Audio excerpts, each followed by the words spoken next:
tarikatına esrahla vel hayruzu cemiyye. Neden ya sultanım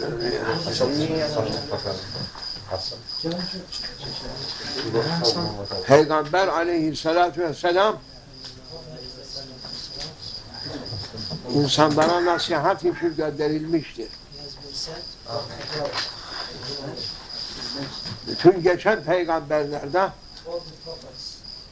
insanlara nasihat için gönderilmiştir.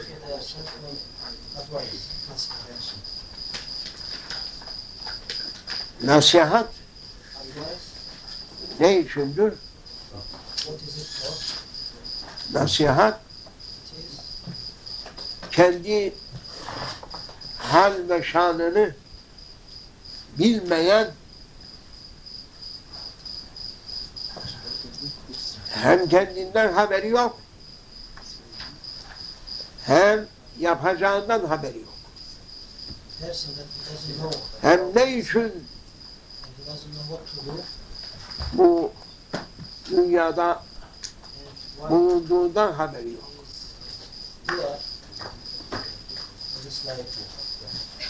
Bu tabii cehalettir. Yani insanın bu hayatta ne için bulunduğunu bilmemesi cehalettir. Nasıl bulunduğunu bilmesi, bilmemesi. Bilmemesi gene cehalettir.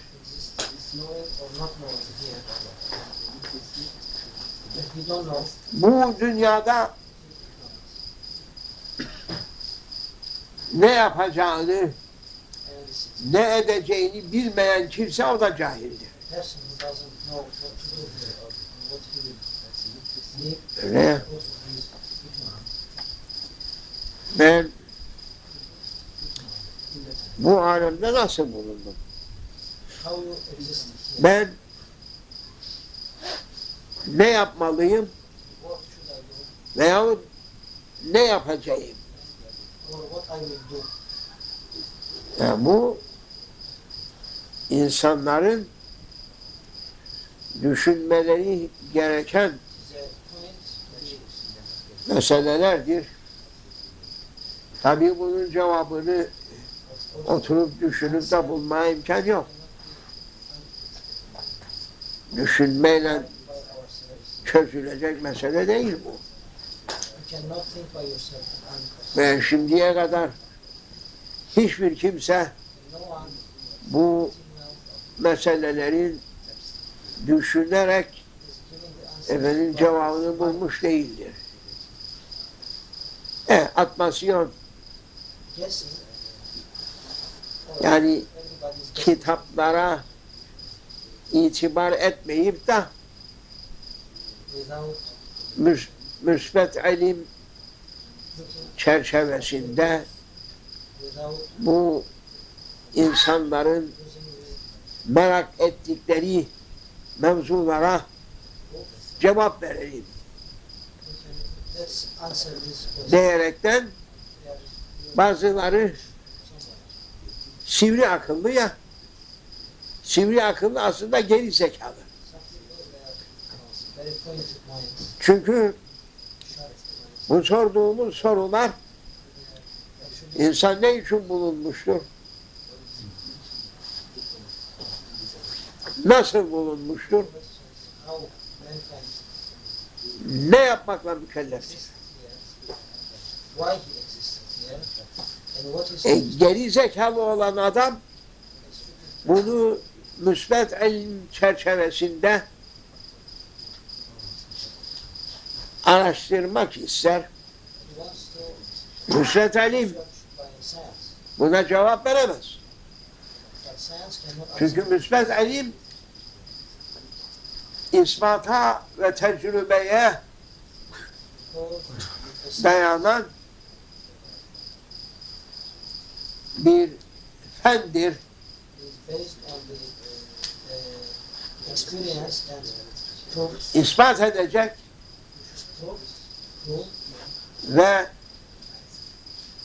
akıl yoluyla by the mind bir neticeye varacağı meselelerde the point. sahibi salahiyettir. This is Yani otoritesi olabilir. the way of science. Lakin We should, tecrübe edemeyeceği but we cannot experience these questions. mevzularda,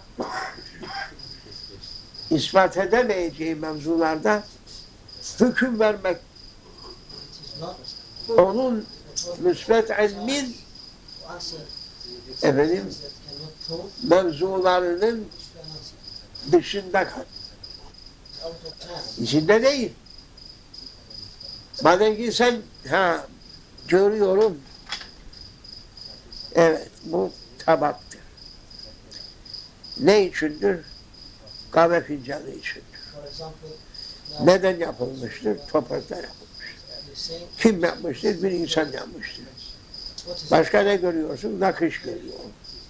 Nakışı kim yapmıştır? Böyle olaraktan efendim bu şeyi yapan mı nakış yapmıştır?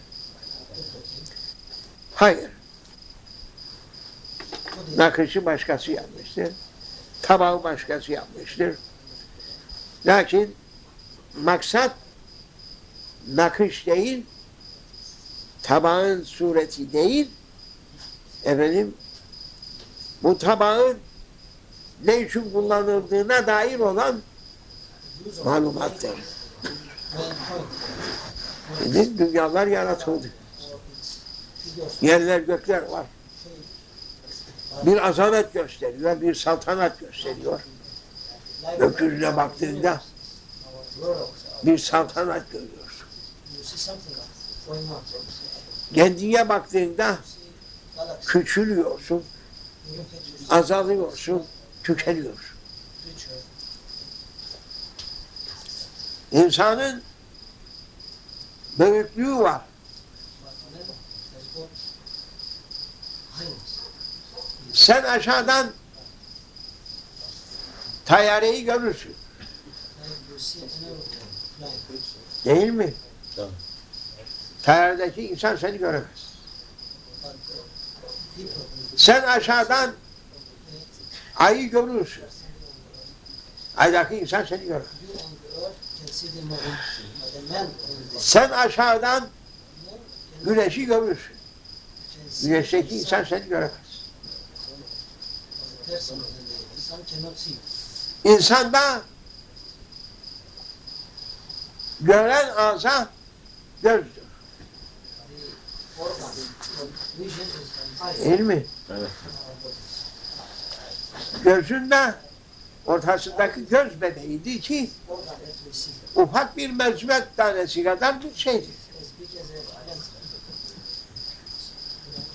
İçine dikkat ettiğinde efendim bir siyahlık var içeriye doğru. You look Gözün beyazı then veyahut göz bebeğinin etrafında olan efendim daire o görmez. the other part which is surrounding the Ben gören ortadaki vision part, 1 milimetre kuturunda, çapında bir deliciktir. circle, Peki. say 1 millimeter, 2 millimeters. Sen o kadarcık küçük bir With that small circle, efendim azayla kainatı seyrediyor. you are watching the universe. Yukarıya çıktığı vakitinde dünya da küçülür nihayet kaybolur. When you go Dünyanın sky, dünya ki after a while you dünyadaki insanın disappears. gördüğü alametlerden görülmüyor. Dünya başka galaksilerden katiyen görülmez. After a while you completely Dünya go out of yourself. belki bizim Güneş sisteminin dışındaki yıldızlardan da vaktinde görülmez. You might not be able to see the earth. Güneş sistemi görülür de efendim Some dünya onun içerisindeki dönen dünya görülmez. it is so small. Yeah. Lakin dünyanın üstündeki o küçücük mahluk But it's small. efendim Us. o sistemin dışında, güneş sistemin dışındaki yıldızı görür. The stars outside the solar. O yıldızdaki seni göremez burada. Those Acayipliğe bak. stars Yahu cannot see. öküzün gözü senin gözünden belki 3 defa büyüktür. Öküz gökyüzünü görebilir mi? The eye of a cow Evet. maybe is as Görür mü? Görmez. but the cow cannot see the things. Belki sistemi aynıdır. When you look at it, Lakin o böyle dönüp de gökyüzüne bakmaz. but it doesn't Baksana uzanamaz onun gözü şeye, doesn't look at gökyüzüne. the sky. It's not Ne iş ettik önümüzdeki yeşilliği kaptılar diye. Peşimanda olur bir kere daha bakmaz yukarıya. Bir tutam ot başkası kaptı diyerekten eksik kalsın ne bakacağız yukarıya. Önümüzdeki ot çayını yediler diye pişman olur bir kere daha bakmaz. Koca koca gözleri var.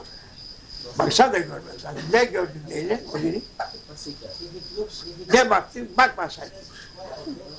Senin var sen mi yukarı bakmak? İşte orta gitti önümden. Acayip. it's a strange Onun meşguliyeti koca gözüyle beraber o hasılı, o çayır çimeni yemekti. job. Oraya bakmak için. Yukarıya bakamaz. Hiçbir hayvan yukarı bakmaz. There is no any animal looking at this. Onda da o hayvanat ilahi azamete bakmaya tahammül getiremez. Because it is the reality. İlahi saltanata bakamaz o. Divine Bakamaz. kingdom. Onun için dört ayak üzerindedir. Böyle kıyam durmuş değildir. Dört ayağının üzerindedir hayvanlar. All the animals, Ve yukarıya animals bakamadığından standing on their dolayı bakmalarına standing. kuvvet yok onların. They don't have power. Yemlerini başlarını uzatıp yerden toplar. Tek mahluk insandır. Efendim ağzına getirir. Ayakta oturur. Ayakta oturarak yiyeceğini eliyle alır ağzına götürür. Mankind Hiç insan tabağın içine eğilip de yemez. taking it from the plate and eating it. İnsana Cenab-ı Allah şeref vermiş. There is honor. Ve insanın büyüklüğü onun için 1 milimetre kuturundaki bir göz bebeğinden Allah kainatı seyrettiriyor. Teaching them to watch the universe. They have honor. Allahu Ekber. Azametü huda. El azametü lillah. İnsan. Ha. Allah'ın büyüklüğü elbette ki efendim bizim Of course, idrakimizin dışındadır. Allah is out of their standing. Görebildiğini, bilebildiğini bir hudut dahilinde görürsün, mütalaa edersin. Whatever you are seeing, Ondan öteye çıkamazsın sen. it is boundless. Ne kadar çalışsan ondan öteye çıkması yoktur. Limits. You cannot get out of this. Göz, Eye efendim, görür, sees, lakin aldatır. Göz, gökyüzüne baktığında, when you look at efendim, gökyüzündeki azametli yıldızları nokta gibi gösterir sana. huge stars, Kema huve. Yani olduğu gibi görmeye insanın tahammülü yok. Onun için Cenab-ı Allah insan gözünü o surette yarattı ki insan gözü o azametli yıldızları bir nokta halinde takdim ediyor, görüyor. İnsan. İnsan Hazreti İnsan. İnsan mahlukatın içerisinde en şerefli, en kudretlidir. Gerçi zayıftır, bir cihetten zayıftır, bir cihetten kudret ve kuvveti de temsil eder. Ne dediğimiz gibi. Noktalar. Acaba bu insanın gözü kendisi mi görüyor?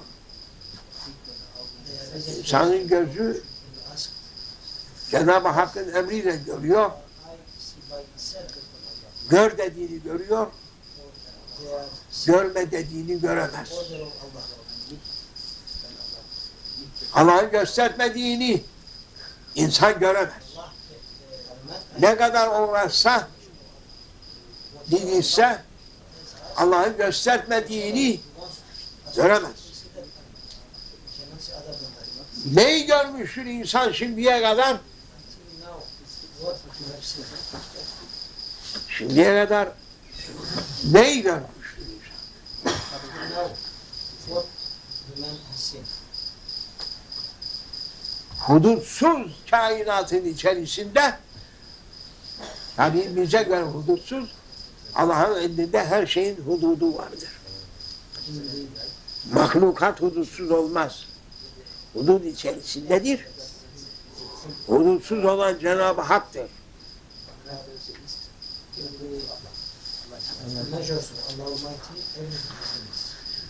Onun için insan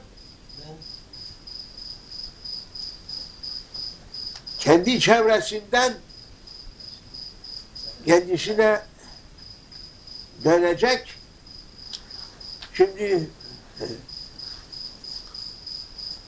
düşünme yolu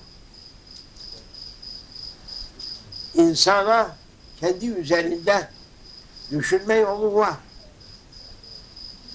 Lakin insan hazır olan bir şeye bakıyor. İnsan insanın teşekkülüne bakıyor. Tabii ana karnındaki ceninin teşekkül safhalarını %100 takip etmeye imkan ihtimal yoktur. Gizlidir. Ve insan ana karnında teşekkülü tamam olup dünyaya çıkacaktır. Dünyada insanın öğrenmekle memur olduğu şey, ben nasıl geldim bu aleme? Ne için geldim ben bu aleme? Benden ne isteniyor bu alemde? Sonum nereyedir? Şimdi bunları sormamak cehalet. Bunları sorduğum takdirde cevabını üniversite profesörlerine gidip sorarsan sana cevap veremez. Cevap verir. Lakin hududunu aşar. Çünkü profesör iki eder gibi bir hakikati ispatlayaraktan bu yeryüzünde olan hadiseleri ve yaşayan mahlukatı, üzerinde bulunduğumuz dünyayı araştırıp anha minha, efendim, biraz ondan, biraz ötekisinden, onun mahiyeti hakkında sana bir parça bir şey söyle. Lakin ondan ötede insanın düşünerekten, kendi hakikatinden, yaratılış hikmetinden, yapacağı işinden, bulunduğunun hikmetinden söylemesi imkanı yoktur. Çünkü düşünerekten bu bulunmaz. Bu öyle bir kapıdır ki anahtarı yaratıcının elindedir, peygamberine verir. Peygamber aleyhissalatü vesselam o ümmetlerine verir. Ümmetlerine verir. Onun için bu nasihat insanlara kendileri hakkında malumat verir. Onun için sohbet esnasında bir kimselerin efendim o sohbete itiraz etmeleri, şudur budur demeleri, hüküm kesmeleri onların ancak cahilliklerini gösterir.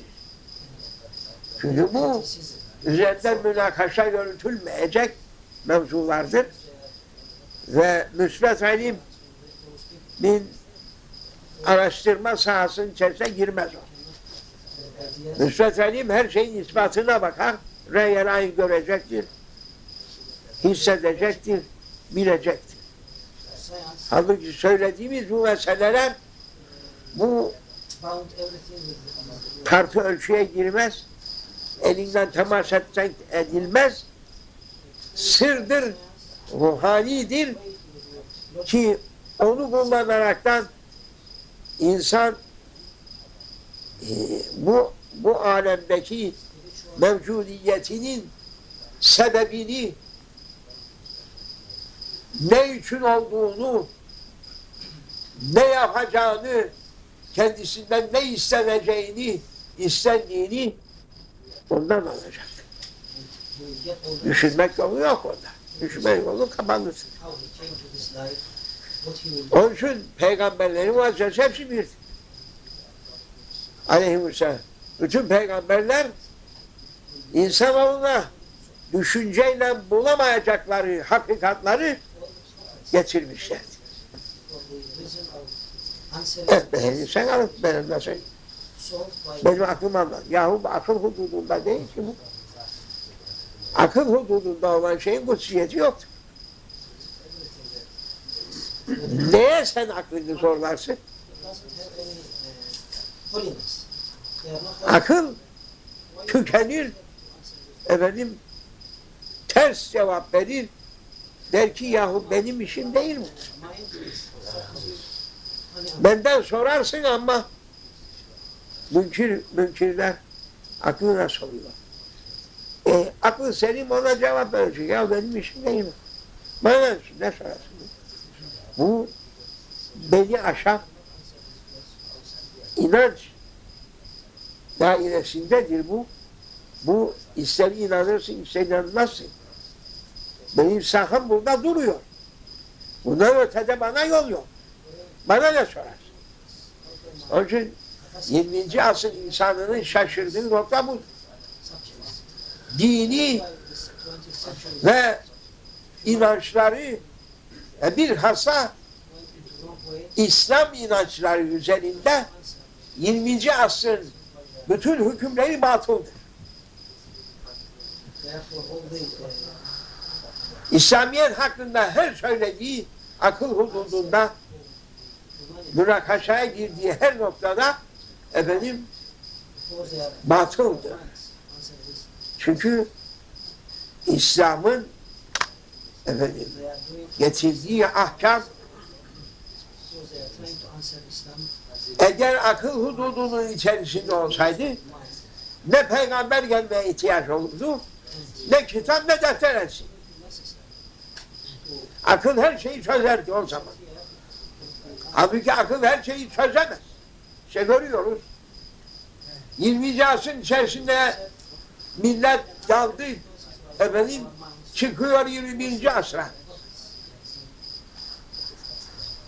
İnsanlığın problemlerini akıl çözebildi mi? Akıl yoluyla efendim meydana getirilmiş olan binlerce kanunlar ve düsturlar ve kararlar ve hükümler insanlığı kurtarabildi mi? Yok. Ve bugün insanlık en büyük bir kaosun içerisindedir. Öyle bir dağınıklık, öyle bir perişanlık içerisindedir. Ve insanlar akıllarına müracaat ediyor. Akıllar bu sefer diyor ki reddediyor. Yok. Bizim işimiz değil. Ama öyle mi? Siz bize cevap vermezseniz biz kimin elinde kalacağız? Mürtecilerin elinde kalacaksınız. Beycikler, insancıklar, mürtecilerin elinde kalacaksınız. Yani inananların inandıkları ve görünmeyen iklimlerden gelen hükümlerin eline kalacaksınız. Siz de mürteci olacaksınız. Siz de irticacı olacaksınız. Siz de efendim gerici olacaksınız. Ki bir şey anlayabilirsiniz. Oraya girmedikten sonra sizde de bir şey yok. Sonra geldi. Akli hükümlerin hiçbirisi insanoğlunun muhtaç olduğu efendim şeylere cevap verememektedir. Durmuştur. Hudut kesildi. Akıl çalışmaz oldu. Akıllar kütleşti. Hem kütleşti hem kütleştirildi. Kütleşmekten bana kütleştirildi de. Ve boyuna insan akılları kütleştirilmektedir. Lakin kütleştirile netice vekametini artırıyor, tehlikesini artırıyor, bir netice getiremez. İlla düşün olamaz. Melekut aleminden gelenlerle çözecek. Kainatı insan dolaşabilir. Peygamberlerin sultanının gösterdiği yoldan giderse. Miraç onun içindir. Gidebileceğini bildirmek içindir. Değilse bilsin roketin içine, çıksın, baş aşağı dönsün, içerisine yansın, kömür olsun. İnsancıklar, müsbet ilim, ha? Müsbet ilim, efendim, öküzlerin dolaştığı tarlaları ölçtürür sana. Efendim, dağları, denizleri söyletir. Gördüğünü, duyduğunu efendim allandırır, ballandırır. Lakin yukarıya seni baktırmaz. Seni öküzleştirir. Seni hayvanlaştırır. Çünkü hayvanlar gökyüzüne bakmaz. Hayvanların nazarı yeryüzüne olduğundan dolayı müsbet ilmin gayesi daima yeryüzüne bakacaksınız. O otlayan koyun böyle böyle gidiyor. Buraya bakıyor. Arkadaş yukarı bak. Arkadaş yukarıda bak. Arkadaş bakar mı? Arkadaş yukarı. Ne var yukarıda? Şair çimen mi var yukarıda yahu? Ne var yukarıya bakacağız? Önümüzde bak. Müsbet ilim ve teknoloji insanları hayvanlaştırmıştır. Bitti. Ve hayvanlaşan insan ehli cinsinden hayvanlaşsa çok hala. Lakin vahşi hayvanlara taş çıkarttıracak vahşetle hayvanlaştırmıştır teknoloji insanı. Bugün maalesef. İşte bu. Violence, wildness. Allah Allah, Allah Allah, Allah Allah, Aziz Allah, Allah Allah, Allah Allah, Allah Allah, Kerim Allah, Allah Allah, Allah Allah, Subhanallah, Allah Allah, Allah Allah, Allah Sultanallah, Allahu Ekber. Amin. Azameti hudara. Amin. Allah Celle ve Ala'nın saltanatının nihayeti yok, hududu yok. Azametine, mutlak azametine hudut yok. Mutlak saltanatına hudut yok, had yok. Biz hiçiz ya Rabbi. Sen bize öğret ya Rabbi. Senin azametini dile getirecek sözleri kalbimize ilham et, anlayacak. Nur da ver bize ya Rabbi. Hayır ekrem hürmeti için. Ve hürmetil Fatiha.